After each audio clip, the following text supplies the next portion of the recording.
Kurikulum 2013. Kurikulum adalah membahas tentang segala hal yang berkenaan dengan konteks pendidikan, baik tentang rencana pembelajaran, media, dan isi pembelajaran.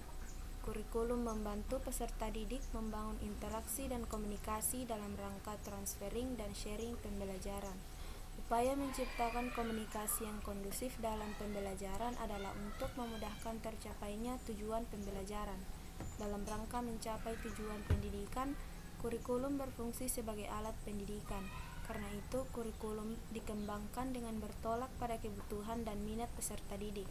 Dalam hal ini, kurikulum mempunyai sejumlah program untuk diberikan kepada peserta didik dan yang sesuai dengan kemampuan dan kebutuhan dalam menghadapi masa depan.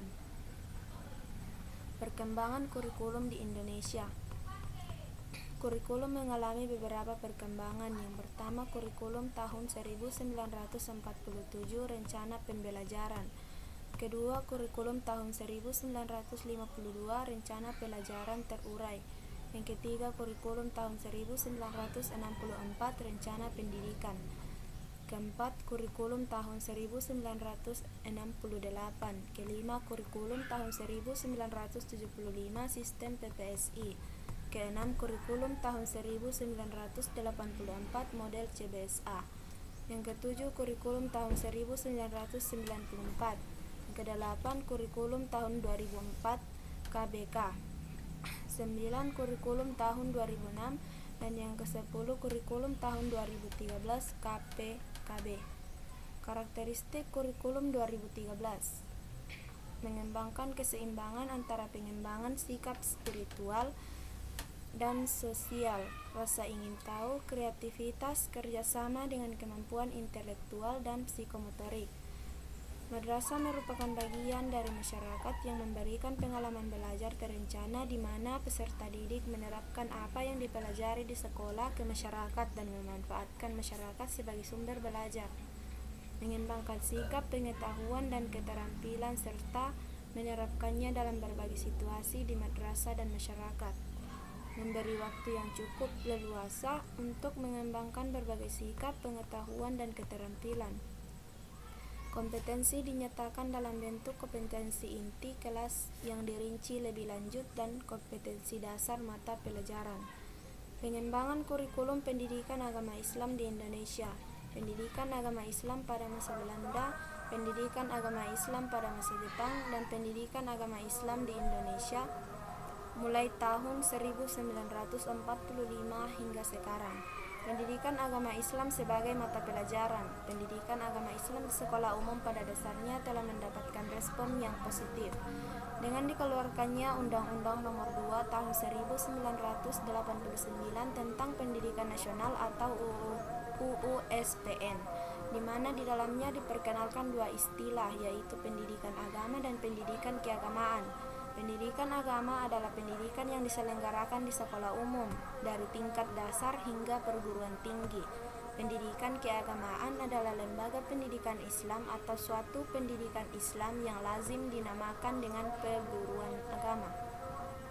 Kurikulum Pendidikan Agama Islam 2013 sebagai mata pelajaran wajib.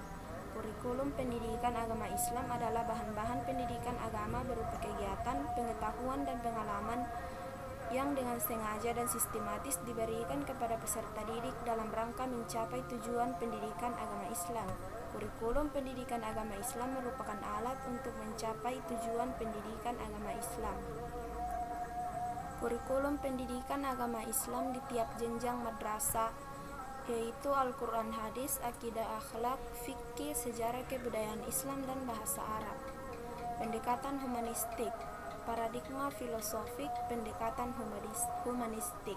Paradigma filosofik pendekatan humanistik terfokus pada dasar-dasar psikologi. Dasar-dasar psikologi berawal dari rasa empati, di mana setiap manusia merasakan apa yang dirasakan oleh orang lain. Strategi pendekatan humanis. Strategi yang digunakan untuk merancang pembelajaran sehingga peserta didik termaknai dalam setiap pembelajaran adalah dengan cara penggalian potensi diri. Strategi pendekatan humanis dengan melakukan cara yakni menjadikan bahwa manusia adalah makhluk yang dapat mendidik dan dididik. Mekanisme pendekatan humanis. Mekanisme pendekatan humanisme menjelaskan bahwa perilaku individu dalam konteks apa, bagaimana, dan mengapa. Pengembangan pendidikan dari aspek kurikulum berdasarkan pendekatan humanis. Pendekatan humanis bertujuan mengembangkan jiwa dan semangat belajar. Pendekatan humanis menjadikan setiap orang memiliki rasa terbuka dengan sesama, sehingga membangun budaya yang saling membutuhkan dan tidak adanya perbedaan. Bentuk-bentuk pendekatan humanis. Yang pertama, pendidikan humanis secara klasikal. Kedua, pendekatan pendidikan berdasarkan kemanusiaan yang bersifat romantis. Yang ketiga, keberadaan pendidikan humanis. Yang keempat, pendidikan kemanusiaan secara mendasar. Pendekatan humanis sebagai filosofi pendidikan. Salah satu yang termasuk kepada pendekatan humanis dalam pengembangan kurikulum adalah mempertinggi harkat manusia, dan ini merupakan dasar dari filosofis manusia. Prinsip-prinsip pendidikan dalam pengembangan kurikulum berdasarkan pendekatan humanis. Siswa seharusnya dapat memilih mata pelajaran yang mereka ingin pelajari. Tujuan pendidikan seharusnya mendorong minat siswa untuk belajar.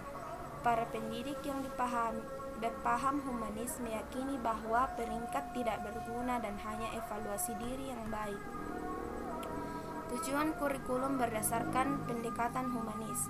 Tujuan kurikulum berdasarkan pendekatan humanis sangatlah luas dan mempunyai makna tersendiri. Tujuan kurikulum berdasarkan pendekatan humanis didasarkan kepada peserta didik dan peserta sebagai pusat dari pembelajaran yang bersifat psikologis.